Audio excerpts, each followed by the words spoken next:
सुंदर पहाड़ों के बीच बसे रामपुर गांव में हमेशा सन्नाटा पसरा रहता था। गांव के किनारे एक प्राचीन कुआं था, जिसे लोग प्यासी आत्मा का कुआं कहते थे। इस कुएं को लेकर गांव में कई किस्से प्रचलित थे। लोग कहते थे कि रात के समय कुएं से किसी स्त्री की करुण आवाजें आती हैं जो मदद के लिए पुकारती है। यह आवाजें किसी को भी खींच ले जाती थीं। गांव के बुजुर्ग बताते थे कि यह कुआं कभी शापित नहीं था। वर्षों पहले यह कुआं गांव की जीवन रेखा था, लेकिन एक काले दिन एक युवती के साथ हुए अन्याय ने इसे शापित बना दिया। वह युवती राजा की बेटी थी, जिसे किसी तांत्रिक अनुष्ठान में 7 कुंवारी कन्याओं की बलि देकर मार दिया गया था। मरते वक्त उसने बदला लेने की कसम खाई थी। तभी से कहा जाता है कि उसकी आत्मा इस कुएं में कैद है। पिछले कुछ महीनों से गांव में अजीब घटनाएं हो रही थीं। कुंवारी लड़कियां अचानक गायब होने लगीं। किसी को नहीं पता चलता था कि वे कहां गईं। उनके घर वालों को सिर्फ उनकी चप्पलें या दुपट्टा कुएं के पास मिलते थे। मैं अपने सभी श्रोताओं को कोटि कोटि नमस्कार और कहने को विस्तार से सुने। गांव का पुजारी पंडित हरिदास इस कुएं के बारे में बहुत कुछ जानता था। उसने गांव वालों को चेतावनी दी थी, यह आत्मा फिर से जाग गई है। इसे शांत करने का एक ही उपाय है, 7 कुंवारी कन्याओं की बलि। यह सुनकर गांव वालों के होश उड़ गए। गांव के मुखिया ने सभी लड़कियों को घर में कैद रहने का आदेश दिया। गांव के लोग रात होते ही अपने दरवाजे बंद कर लेते और भगवान का नाम लेकर सोते। लेकिन एक रात 15 वर्षीय मीरा गायब हो गई। उसकी मां ने सुबह जब दरवाजा खोला तो मीरा का दुपट्टा कुएं के पास पड़ा मिला। उसकी मां रोते रोते बेहोश हो गई। मीरा का शव 2 दिन बाद कुएं के पास मिला। उसके शरीर पर अजीब से कटाव और जलने के निशान थे। पंडित हरिदास ने शव को देखते ही कहा, यह आत्मा ने अपनी पहली बलि ले ली है। अगर इसे रोका नहीं गया तो यह सिलसिला तब तक चलता रहेगा जब तक इसे 7 कुंवारी लड़कियों की बलि न मिल जाए। गांव में खौफ का साया और गहरा हो गया। लोग समझ नहीं पा रहे थे कि इस अभिशाप से कैसे छुटकारा पाया जाए। तभी गांव में एक साधु का आगमन हुआ। उसने घोषणा की, मैं इस आत्मा का अंत कर सकता हूं, लेकिन इसके लिए मुझे गांव वालों का सहयोग चाहिए। साधु ने गांव वालों को सलाह दी कि वे एक विशेष पूजा करें जिससे आत्मा को शांत किया जा सके। लेकिन पूजा से पहले आत्मा ने गांव वालों को चेतावनी दी, जो भी मुझे रोकने की कोशिश करेगा वह खुद मेरी अगली बलि बनेगा। साधु और गांव वाले इस चुनौती को स्वीकार करने के लिए तैयार हो गए। लेकिन क्या वे सफल हो पाएंगे? मीरा की मौत के बाद गांव में दहशत और बढ़ गई थी। लोग अपने घरों में दुबक गए थे। गांव का वातावरण अब शांत नहीं था, बल्कि हर तरफ डर और बेचैनी का माहौल था। साधु ने अपनी पहली पूजा शुरू की, लेकिन जैसे ही वह अनुष्ठान शुरू करने वाला था, कुएं से तेज गर्जना सुनाई दी। ऐसा लग रहा था जैसे किसी ने पूजा करने पर नाराजगी जाहिर की हो। पूजा के अगले दिन गांव की 18 वर्षीय लड़की राधा अचानक गायब हो गई। राधा के माता पिता पूरी रात उसे ढूंढते रहे, लेकिन वह कहीं नहीं मिली। सुबह होते ही लोग कुएं के पास जमा हुए और वहां राधा की चूड़ियां और दुपट्टा पड़ा मिला। गांव के लोग साधु पर गुस्सा करने लगे। तुमने कहा था कि पूजा से सब ठीक हो जाएगा, लेकिन अब एक और लड़की चली गई, मुखिया ने चिल्लाकर कहा। साधु ने गंभीरता से जवाब दिया, यह आत्मा बहुत शक्तिशाली है। इसे रोकने के लिए हमें एक बड़ा अनुष्ठान करना होगा, लेकिन इसके लिए साहस की जरूरत होगी। उस रात गांव में एक अजीब घटना घटी। कुएं के पास लाल रोशनी दिखाई दी और एक डरावनी आवाज गूंजी, अगर मुझे समय रहते मेरी बलि नहीं मिली तो मैं पूरे गांव को बर्बाद कर दूंगी। इस चेतावनी ने गांव वालों को पूरी तरह झकझोर दिया। अब सबको यकीन हो गया कि यह आत्मा साधारण नहीं है। साधु ने गांव वालों से कहा, हमें आत्मा को रोकने के लिए उसके इतिहास को समझना होगा। उसके अतीत को जानना ही उसका अंत करने का रास्ता है। साधु ने बताया कि आत्मा को शांत करने के लिए कुएं के पास एक बड़ा हवन करना होगा। इस हवन के लिए पवित्र सामग्री, 7 दीपक और 7 शक्तिशाली मंत्रों का जाप करना होगा। लेकिन यह कार्य बहुत खतरनाक था, क्योंकि हवन के दौरान आत्मा किसी भी रूप में हमला कर सकती थी। हवन की तैयारी शुरू हो चुकी थी, लेकिन इस बीच तीसरी लड़की गायब हो गई। नाम सरोज था और वह गांव की सबसे खूबसूरत लड़की मानी जाती थी। उसके गायब होने के बाद गांव वालों का गुस्सा और बढ़ गया। क्या हम अपनी बेटियों को यूं ही खोते रहेंगे? एक मां ने रोते हुए कहा। तीसरी बलि के बाद कुएं के पास एक भयानक मंजर देखा गया। कुएं के चारों ओर खून के निशान थे और उन निशानों से ऐसा लग रहा था जैसे किसी ने बलि दी हो। पंडित हरिदास ने कहा, अब यह आत्मा और ज्यादा ताकतवर हो गई है, हमें जल्दी ही कुछ करना होगा। साधु ने तय किया कि वह आत्मा का सामना करेगा। उसने पंडित हरिदास और कुछ युवकों के साथ मिलकर रात को कुएं के पास हवन शुरू किया। जैसे ही मंत्रोच्चार शुरू हुआ, हवा में अजीब सी आवाजें गूंजने लगीं। आत्मा ने अपनी शक्ति दिखानी शुरू की। अचानक कुएं से एक महिला की आकृति उभरी जो विकराल और डरावनी थी। उसने जोर से चिल्लाकर कहा, तुम्हारे ये मंत्र मुझे नहीं रोक सकते, मैं अपनी बलि लेकर रहूंगी। अगर कोई मुझे रोकने की कोशिश करेगा तो वह मेरी अगली शिकार बनेगा। यह सुनकर गांव वाले डर से भागने लगे। साधु और उसके साथियों ने हिम्मत नहीं हारी। उन्होंने हवन को जारी रखा, लेकिन आत्मा ने पूरे गांव को हिला देने वाली गर्जना की। उसी रात चौथी लड़की के गायब होने की खबर आई। चौथी लड़की के गायब होने के बाद पूरे गांव में सन्नाटा छा गया। वह लड़की, जिसका नाम गीता था, अपने माता पिता की इकलौती संतान थी। उसकी मां पूरे गांव में दौड़ती भागती रही, लेकिन उसे गीता का कोई सुराग नहीं मिला। अगले दिन सुबह गीता की लाल चुनरी कुएं के पास पड़ी मिली। इस बार कुएं के चारों ओर रक्त के छींटे फैले हुए थे और ऐसा लग रहा था जैसे किसी अनजानी शक्ति ने वहां पर तांडव किया हो। गांव वाले अब पूरी तरह से घबरा गए थे। लोग अपनी बेटियों को घरों में बंद कर रहे थे। कुछ ने गांव छोड़ने का फैसला भी कर लिया, लेकिन साधु और पंडित हरिदास ने लोगों को समझाया, यह आत्मा से भागने का समय नहीं है। अगर इसे रोका नहीं गया तो यह गांव के हर व्यक्ति को मार देगी। हमें इसे रोकने के लिए अंतिम प्रयास करना होगा। उस रात गांव के मुखिया के घर से तेज चीख सुनाई दी। लोग वहां इकट्ठा हुए तो देखा कि मुखिया की 10 साल की बेटी बुरी तरह कांप रही थी। वह बार बार कह रही थी, वह मुझे बुला रही है, मुझे कुएं के पास जाना है। साधु ने तुरंत उसे रोकने के लिए एक रक्षा कवच मंत्र पढ़ा, लेकिन लड़की की आंखें लाल हो गईं और उसकी आवाज बदल गई। अब वह आत्मा की भाषा में बोल रही थी, मुझे 7 कुंवारियों की बलि चाहिए और यह पूरा गांव मेरा होगा। साधु ने पंडित हरिदास और कुछ युवकों के साथ मिलकर कुएं के इतिहास की गहराई में जाने का फैसला किया। गांव की पुरानी किताबों और कथाओं से पता चला कि यह आत्मा राजा विक्रम की बेटी राजकुमारी रंजना की थी। वर्षों पहले एक तांत्रिक ने राजा को धोखा देकर रंजना को बलि के लिए चुना था। उस बल में उसकी आत्मा को कैद कर दिया गया था, लेकिन वह अधूरी तृप्ति की वजह से आज भी बदला लेने के लिए भटक रही थी। जैसे ही साधु और उसके साथियों ने कुएं के पास जाने की योजना बनाई, गांव में 5वीं लड़की गायब हो गई। इस बार आत्मा ने एक संकेत छोड़ा। एक दीवार पर रक्त से लिखा हुआ, 2 और बलियां और फिर मैं पूरी हो जाऊंगी। साधु ने चेतावनी दी, अगर आत्मा अपनी 7 बलियां पूरी कर लेती है तो इसे रोकना असंभव हो जाएगा। वह केवल इस गांव को नहीं बल्कि आसपास के हर क्षेत्र को तबाह कर देगी। साधु ने अपनी शक्ति बढ़ाने के लिए रात भर ध्यान लगाया। उसने पंडित हरिदास से कहा, मुझे समय चाहिए। इस आत्मा को रोकने के लिए मुझे दुर्लभ मंत्रों का सहारा लेना होगा। 5वीं बलि के बाद आत्मा और भी ताकतवर हो गई थी। गांव में अजीब घटनाएं बढ़ने लगीं। कुएं के पास से गुजरने वालों को किसी अदृश्य शक्ति का धक्का महसूस होता। कुएं से आती करुण आवाजें अब पूरे गांव में सुनाई देने लगी थीं। साधु ने आत्मा को रोकने के लिए एक विशेष हवन शुरू किया।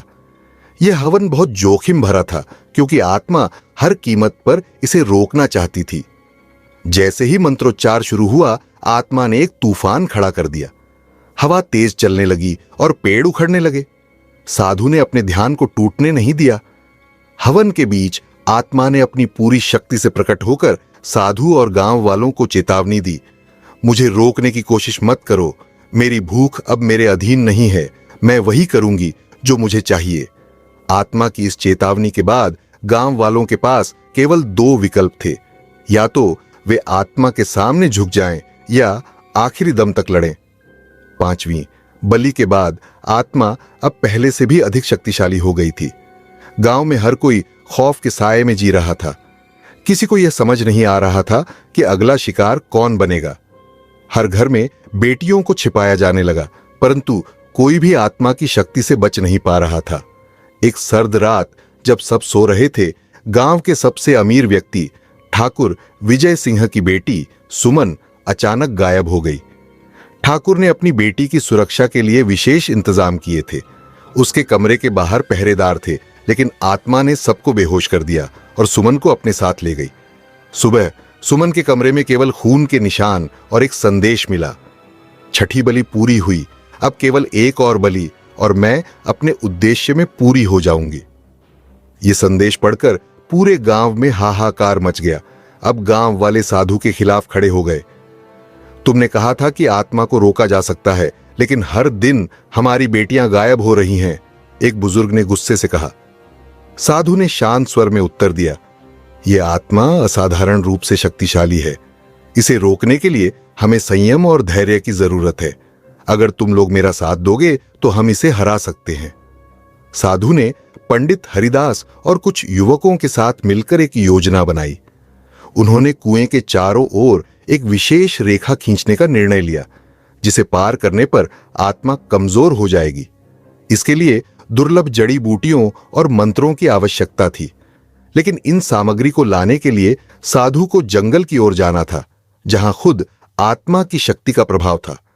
साधु जब जंगल में सामग्री इकट्ठा कर रहा था, तभी आत्मा ने हमला किया। हवा में खून की गंध फैल गई, पेड़ गिरने लगे और चारों ओर अंधेरा छा गया। आत्मा ने साधु से कहा, तुम मेरा रास्ता नहीं रोक सकते। मेरी 7 बलियां पूरी होंगी, चाहे कुछ भी हो जाए। साधु ने आत्मा से कहा, तेरा अंत निश्चित है, मैं तुझे इस दुनिया से मुक्त कर दूंगा।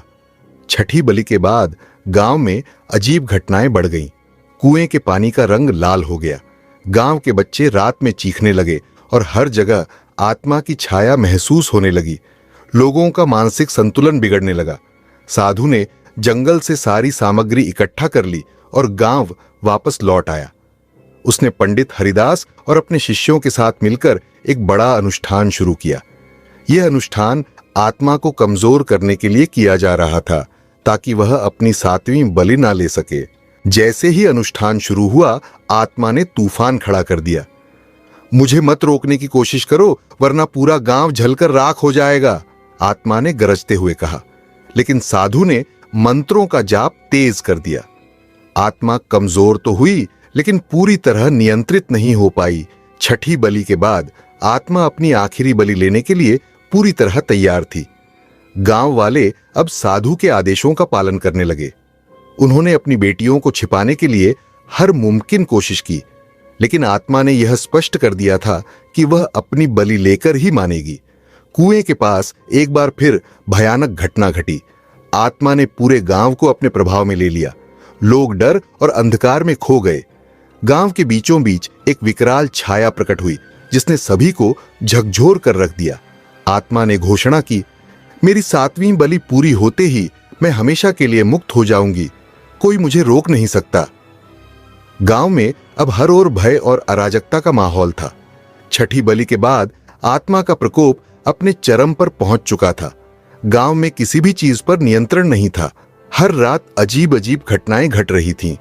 कुएं के पास से रोने की आवाजें और खून की दुर्गंध लगातार आ रही थी। आत्मा अब अपनी अंतिम बलि लेने के लिए पूरी तरह तैयार थी। गांव में अब केवल कुछ ही कुंवारी कन्याएं बची थीं, जिन्हें उनके परिवारों ने घरों में बंद कर रखा था। लेकिन आत्मा के लिए यह बंदिशें मायने नहीं रखती थीं। वह हवा और छाया के रूप में कहीं भी पहुंच सकती थी। उसने गांव के हर घर में अपनी उपस्थिति दर्ज करानी शुरू कर दी। कभी खिड़की पर दस्तक, कभी घर के अंदर से आती किसी लड़की की चीख और कभी रात के अंधेरे में अचानक किसी का गायब हो जाना। साधु ने महसूस किया कि अब समय बहुत कम बचा है। अगर आत्मा ने 7वीं बलि पूरी कर ली तो उसकी ताकत इतनी बढ़ जाएगी कि उसे कोई नहीं रोक सकेगा। साधु ने पंडित हरिदास और अपने शिष्यों के साथ मिलकर एक आखिरी योजना बनाई। साधु ने गांव की सभी बची हुई कन्याओं को एक सुरक्षित स्थान पर ले जाने का निर्णय लिया। यह स्थान गांव से दूर एक प्राचीन मंदिर था, जिसे तांत्रिक शक्तियों से सुरक्षित बनाया गया था। लेकिन इस योजना को सफल बनाने के लिए साधु को आत्मा का ध्यान भटकाना जरूरी था। साधु ने आत्मा को चुनौती देने के लिए खुद कुएं के पास जाने का निर्णय लिया। उसने कुएं के चारों ओर एक बड़ा यज्ञ मंडल बनाया और विशेष मंत्रों का जाप शुरू कर दिया। जैसे ही मंत्रोच्चार शुरू हुआ, आत्मा ने अपनी पूरी ताकत से हमला किया। तुम मुझे रोक नहीं सकते साधु, मेरी 7वीं बलि पूरी होगी और मैं इस गांव को खत्म कर दूंगी, आत्मा ने गरजते हुए कहा। साधु ने शांत स्वर में उत्तर दिया, तुझे रोकने के लिए मैं अपनी जान भी दांव पर लगा दूंगा। तेरा अंत निश्चित है। जब साधु आत्मा से लड़ने में व्यस्त था, उसी समय गांव की एक लड़की राधा अचानक गायब हो गई। राधा का परिवार यह देखकर हक्का बक्का रह गया। वह 7वीं लड़की थी और अब आत्मा अपनी बलि के लिए पूरी तरह तैयार थी। राधा को कुएं के पास से बचाने के लिए साधु और पंडित हरिदास ने अपनी पूरी ताकत झोंक दी। वे उसे आत्मा के चंगुल से छुड़ाने में सफल तो हो गए, लेकिन आत्मा ने गांव के मंदिर पर हमला कर दिया, जहां बाकी लड़कियां छिपी हुई थीं। मंदिर की दीवारें कांपने लगीं। चारों ओर अंधेरा छा गया। आत्मा ने अपनी पूरी ताकत से लड़कियों तक पहुंचने की कोशिश की। साधु ने आत्मा को रोकने के लिए एक घातक मंत्र का प्रयोग किया। इस मंत्र को पूरा करने के लिए साधु को अपनी जीवन ऊर्जा का त्याग करना पड़ा। जैसे ही साधु ने यह मंत्र पढ़ा, आत्मा जोर से चिल्लाई और अपनी शक्ति खोने लगी। तुम मुझे हमेशा के लिए कैद नहीं कर सकते, आत्मा चिल्लाई। साधु ने उत्तर दिया, यह मेरा कर्म है और मैं इसे पूरा करूंगा। साधु के बलिदान से आत्मा की शक्ति क्षीण हो गई और वह कुएं में वापस कैद हो गई। गांव के लोग राहत की सांस लेने लगे। लेकिन जैसे ही लोग कुएं के पास पहुंचे, उन्हें वहां एक और संकेत मिला। मैं अभी पूरी तरह मरी नहीं हूं, अगली बार कोई मुझे रोक नहीं पाएगा। गांव में शांति लौट आई, लेकिन साधु के बलिदान ने लोगों को यह सिखा दिया कि बुराई से लड़ने के लिए साहस और बलिदान की आवश्यकता होती है। लोग कुएं से दूर रहने लगे और वहां एक पवित्र मंदिर बना दिया। साधु के बलिदान के बाद गांव में कुछ समय के लिए शांति छा गई। गांव के लोग यह मानने लगे थे कि अब आत्मा हमेशा के लिए खत्म हो गई है।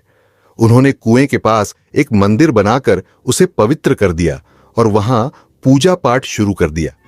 लेकिन सच्चाई यह थी कि आत्मा पूरी तरह खत्म नहीं हुई थी। वह कुएं के गहरे अंधेरे में अपनी शक्ति फिर से संचित कर रही थी। साधु ने भले ही उसे अस्थायी रूप से कमजोर कर दिया था, लेकिन आत्मा के भीतर बदले की आग अब पहले से भी ज्यादा भड़क उठी थी। कई महीनों तक सब कुछ सामान्य रहा, लेकिन फिर एक दिन गांव के कुएं के पास अजीब घटनाएं होने लगीं। रात में कुएं से अजीब सी आवाजें आने लगीं। गांव के पशु अचानक गायब होने लगे। लोगों ने देखा कि कुएं के पास खून के धब्बे फिर से दिखाई देने लगे। गांव के बुजुर्गों को यह समझते देर नहीं लगी कि आत्मा फिर से सक्रिय हो रही है। उन्होंने तुरंत पंडित हरिदास को बुलाया, जो अब गांव के सबसे ज्ञानी व्यक्ति थे। पंडित हरिदास ने कहा, आत्मा को पूरी तरह से समाप्त करने के लिए साधु जी ने जो बलिदान दिया वह पर्याप्त था, लेकिन आत्मा की ऊर्जा को खत्म करने के लिए हमें एक और बड़ा यज्ञ करना होगा। गांव के लोग डर गए। क्या इसका मतलब है कि आत्मा फिर से अपनी 7 बलियों की मांग करेगी? एक व्यक्ति ने पूछा। पंडित ने गंभीर स्वर में कहा, अगर हमने सही समय पर यज्ञ नहीं किया तो आत्मा अपने प्रकोप से गांव को पूरी तरह नष्ट कर सकती है। पंडित हरिदास ने यज्ञ के लिए तैयारी शुरू कर दी। उन्होंने पूरे गांव के लोगों को इकट्ठा किया और बताया कि इस यज्ञ में सभी को भाग लेना होगा। यह यज्ञ साधु द्वारा छोड़ी गई अधूरी प्रक्रिया को पूरा करेगा और आत्मा को हमेशा के लिए समाप्त कर देगा। यज्ञ के लिए दुर्लभ जड़ी बूटियों, पवित्र वस्त्रों और शक्तिशाली मंत्रों की जरूरत थी। पंडित ने कहा, यह यज्ञ आसान नहीं होगा। आत्मा इसे रोकने की पूरी कोशिश करेगी। हमें इसके लिए तैयार रहना होगा। यज्ञ के दिन जैसे ही मंत्रोच्चार शुरू हुआ, आत्मा ने अपना प्रकोप दिखाना शुरू कर दिया। तेज हवाएं चलने लगीं। आसमान में बिजली कड़कने लगी, कुएं से भयानक चीखें आने लगीं। गांव के लोग डर से कांपने लगे, लेकिन पंडित हरिदास ने अपनी साधना जारी रखी। उन्होंने आत्मा से कहा, तेरा अंत निश्चित है, तू अब किसी और की बलि नहीं ले पाएगी। आत्मा ने अपनी पूरी शक्ति के साथ हमला किया। उसने गांव के कुछ हिस्सों को जला दिया और यज्ञ मंडप को तोड़ने की कोशिश की, लेकिन पंडित हरिदास और गांव के युवकों ने मिलकर यज्ञ की रक्षा की। आत्मा ने अंतिम बार गर्जना करते हुए कहा, तुम मुझे रोक नहीं सकते, मैं हमेशा रहूंगी इस गांव के खून में, इस मिट्टी में। पंडित हरिदास ने अपनी पूरी शक्ति से अंतिम मंत्र पढ़ा। जैसे ही मंत्र पूरा हुआ, आत्मा की चीख गूंजी और वह कुएं में वापस समा गई।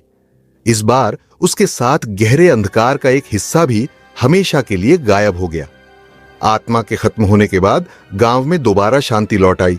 गांव के लोगों ने मिलकर कुएं को पूरी तरह बंद कर दिया और वहां एक बड़ा मंदिर बना दिया।